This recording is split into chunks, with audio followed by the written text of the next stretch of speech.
भगवान की जय।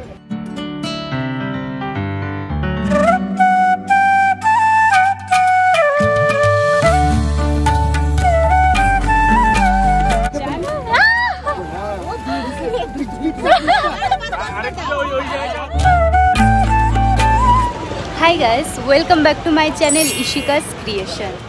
तो তোমরা হয়তো জানোই আমি এসেছিলাম হরিদ্বারে, সেগুলোর হয়তো ভিডিও বা মিনি ব্লগ তোমরা আগেই দেখতে পেয়েছো, কিন্তু আজকের থেকে শুরু করছি আমি প্রপার ফুল ব্লগ। আজকে আমরা যাচ্ছি হরিদ্বার থেকে গঙ্গোত্রী থেকে যাব, তারপরে আমরা কেদারনাথ শুরু হবে, তারপরে আমাদের ট্রেক কেদারনাথের। চলো তাহলে শুরু করি আজকের ব্লগটা। আজকে কী করছি সব কিছু তোমাদের সাথে শেয়ার করব, রাস্তাটা তোমাদের সাথে শেয়ার করব। আমাদের 8 ঘন্টার জার্নি, মোটামুটি আমরা এখন 7টা বাজে, আমাদের ঢুকতে ঢুকতে সন্ধে হয়ে যাবে একদম। গাড়ি চলে এসেছে, লাগেজ সব কিছু সেট হয়ে গেছে, এখন শুধু বেরোনোর অপেক্ষায়। এই তো আমাদের ব্যাগ রেডি, সাথে কিছু গরম কাপড়ও নিয়ে নিয়েছিলাম, কারণ যত উপরে উঠবো ঠান্ডা তো লাগবেই। এই তো আমরা বসে পড়েছি গাড়িতে, এখন আমরা রওনা দিচ্ছি হরিদ্বার থেকে গঙ্গোত্রীর উদ্দেশ্যে। এখানে একটা খুব ভালো জিনিস দেখলাম যে কোনো যাত্রা শুরু হওয়ার আগে এখানে গাড়ির পুজো দেওয়া হয়। এই মন্দিরে আমরা দাঁড়িয়েছিলাম গাড়ির পুজো দেওয়ার জন্য। মানে এখানে যে কোনো যাত্রা শুরু হওয়ার আগে, মানে দেবভূমিতে প্রবেশ করার আগে সব গাড়িরই পুজো দেওয়া হয়, যাতে তাদের যাত্রা, সকলের যাত্রা মঙ্গলময় হয়। এখানে আমরা দাঁড়িয়েছিলাম আর এখানে আমাদের গাড়ির পুজো দেওয়া হচ্ছিল। ঠাকুরমশাই আমাদের গাড়িতে মঙ্গল চিহ্ন এঁকে দিচ্ছিল, আর এখানে সবাই ভিডিও করছিল, ফটো তুলছিল। শুধু আমাদের গাড়ি না, প্রত্যেকটা গাড়িরই একই সিস্টেম ছিল, সবাই এখানে দাঁড়িয়ে পুজো দিচ্ছিল, মানে সকলের যাত্রা যাতে মঙ্গলময় হয় সেটারই কামনা।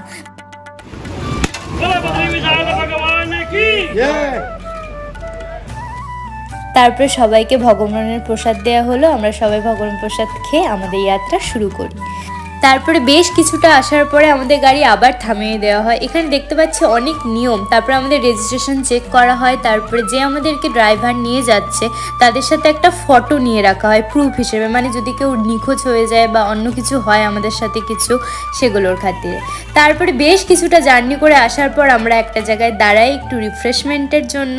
আশেপাশটা খুব ভালো লাগছিল জন্য আমি দাঁড়িয়েছিলাম। স্পেশালি এখানে চারিদিকটা গ্রিনারি ছিল আর খুব সুন্দর সুন্দর ফুলের গাছ ছিল, আর আমি ফুল কতটা ভালোবাসি তোমরা নিশ্চয়ই জানোই। তো আমি আমার জন্য 2টো ফুল নিয়ে নিলাম। তারপরে আবার পথ চলতে শুরু করলাম। আমরা একটানা 3 ঘন্টা জার্নির পরে আমাদের সবার ভীষণ খিদে পেয়ে গেছিলো, কারণ আমরা সকালে ব্রেকফাস্ট করিনি, তাই আমরা একটা জায়গায় একটু থেমে ওখানে কিছু খাওয়ার জন্য দাঁড়িয়েছিলাম।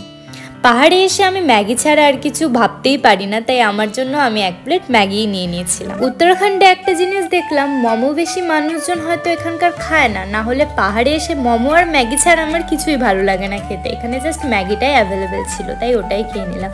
তারপরে আবার পথ চলতে শুরু করলাম। আস্তে আস্তে যত উপরে উঠছিলাম চারিদিকে সিনারি যেন ততই দারুণ লাগছিল, তাই আমরা এখানে একটু দাঁড়িয়ে কিছুটা সময় কাটিয়েছিলাম, ফটো ভিডিও তুলেছিলাম। তারপরে আবার চলতে শুরু করি।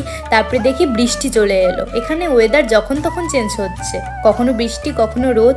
তারপরে সন্ধে হয়ে গিয়েছিল, সন্ধ্যের দিকে একটা খুব সুন্দর জায়গা দেখে আমরা দাঁড়িয়ে পড়েছিলাম।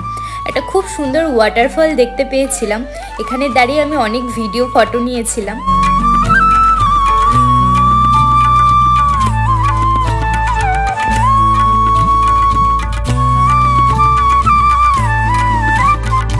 সাড়ে 6টার মতো বাজে এখন, কিন্তু এখনও এখানে সন্ধে নামেনি। উত্তরাখণ্ডে দেখলাম একটু দেরি করেই সন্ধে নামে, 7টার পরেই নামে।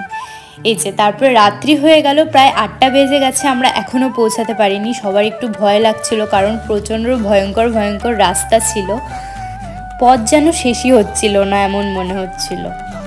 এই তো ফাইনালি আমরা চলে এসেছি গঙ্গোত্রীর কাছাকাছি। এই যে আমরা ঢুকে পড়েছি, এখন বাজে রাত 9টা। আমরা ফাইনালি গঙ্গোত্রীতে চলে এসেছি। সেই সকাল 7টায় রওনা দিয়েছি, এখন এসে ঢুকলাম। তারপরে আমরা আমাদের রুম নিয়ে নিয়েছিলাম। এই হলো আজকের স্টে আমাদের গঙ্গোত্রীতে, একটু দেখিয়ে দিলাম তোমাদেরকেও। তারপরে জাস্ট আমরা ফ্রেশ হয়ে সোজা চলে যাই খেতে, কারণ সবার প্রচুর খেতে পেয়ে গেছিলো। খাওয়া দাওয়া করি আমরা সবাই এতটাই ক্লান্ত ছিলাম যে তাড়াতাড়ি ঘুমিয়ে পড়েছিলাম। Good morning everyone. Hi guys. তো আগের পার্টটাতে তোমরা হয়তো দেখেছো আমি এসেছিলাম গঙ্গোত্রীতে। কালকে রাত্রে আমরা গঙ্গোত্রীতে এসে ঢুকেছি। কালকে প্রায় রাত 9টা বেজে গেছিলো ঢুকতে ঢুকতে। এসে নিয়ে আমরা সবাই খুব ক্লান্ত ছিলাম, সারাদিনের জার্নি ছিল। এসে নিয়ে আমরা খাওয়া দাওয়া করে ঘুমিয়ে পড়েছিলাম।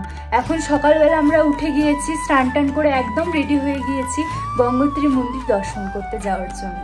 যাব এখন তোমাদের সাথে সেই রাস্তাটাই শেয়ার করব, কি কি দেখলাম আর কিভাবে দর্শন করলাম সব কিছু শেয়ার করব। আমার কথা জড়িয়ে যাচ্ছে কারণ এখানে এতটাই ঠান্ডা, প্রচুর ঠান্ডা পড়ে গিয়েছে এখানে। মানে কালকে রাত্রে মাইনাসে নামিনি, 0 ডিগ্রি টেম্পারেচার তো হয়ে গিয়েছিল। বাইরে বেরিয়ে দেখি ওপরের পাহাড়গুলোতে বরফ জমে গেছে, তো প্রচণ্ডই ঠান্ডা লাগছে। তাও আমি সোয়েটার পরিনি কারণ স্টাইল মারতে হবে, জাস্ট জোকিং পরবো, না হলে মরে যাবো সোয়েটার না পরলে। চলো তাহলে যাওয়া যাক, রাস্তাটা তোমাদের সাথে শেয়ার করি আর আমার সাথেও তোমাদেরকে দর্শন করিয়ে আসি গঙ্গোত্রী মন্দির। চলো। কাল রাত হয়ে গিয়েছিল জন্য আশেপাশের সিনারিটা তোমাদেরকে দেখাতেই পারিনি। আর আজকে সকালে এত সুন্দর লাগছিল চারিদিকটা দেখতে, মানে কি বলবো।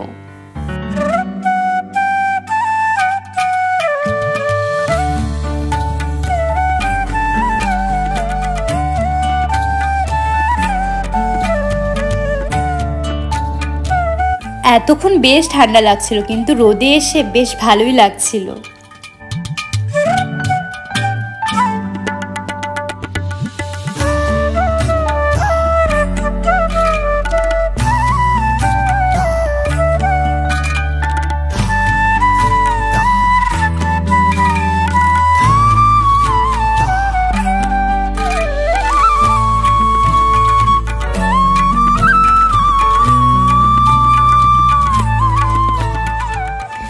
আমরা এখন যাচ্ছি মন্দিরের দিকে। আমরা যেখানে ছিলাম সেখান থেকে মাত্র 6 কিলোমিটার দূরে মন্দির, সেখানে হেঁটেই যেতে হবে আমাদেরকে, তো সেই দিকেই যাচ্ছিলাম।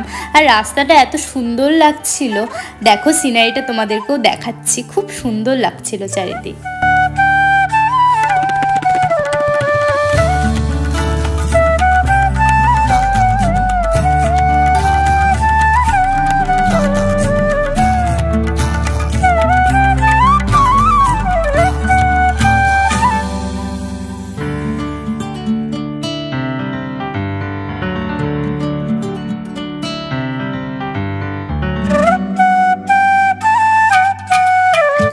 তারপরে আমরা মন্দিরের ভেতরে ঢুকি। ভেতরে ঢুকতেই মানে এত দারুণ লাগছিল। আর এই হলো গঙ্গোত্রী মায়ের মন্দির, একদম মন্দিরের সামনে ছিলাম আমি।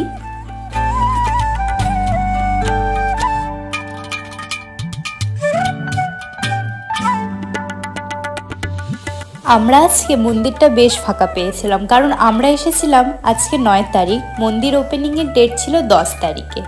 তো আমরা আজকে বেশ ফাঁকা পেয়েছিলাম, না হলে এইটাই কালকে আসলে এই দর্শন করতে করতে আমাদের বিকেল হয়ে যেত। তো আমরা বেশ ফাঁকা পেয়েছিলাম। তারপরে চলে আসলাম গঙ্গাকে দেখতে, মানে এই সেই গঙ্গা যে গঙ্গোত্রী হিমবাহের গোমুখ গুহা থেকে সৃষ্টি হয়েছে, বরফ গলা জল থেকে বয়ে বয়ে যাচ্ছিল।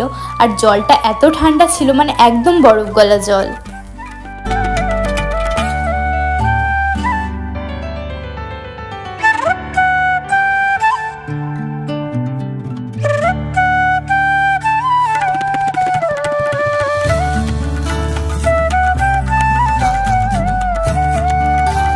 তারপর আমরা সবাই একটু পা হাত ভিজিয়ে নিলাম। আর আমার রিয়াকশন দেখেই হয়তো বুঝতে পারছো তোমরা কতটা ঠান্ডা লাগছিল, জমে গিয়েছিল। জাস্ট 1 মিনিট দাঁড়িয়েছিলাম, পা হাত পা মনে হচ্ছিল জমে যাচ্ছিল। তার মধ্যে আমাদের মধ্যে একটা কাকু এই ঠান্ডা জলে ডুব দিচ্ছিল। ভাবা যায় কত মনের জোর থাকলে মানুষ পারে।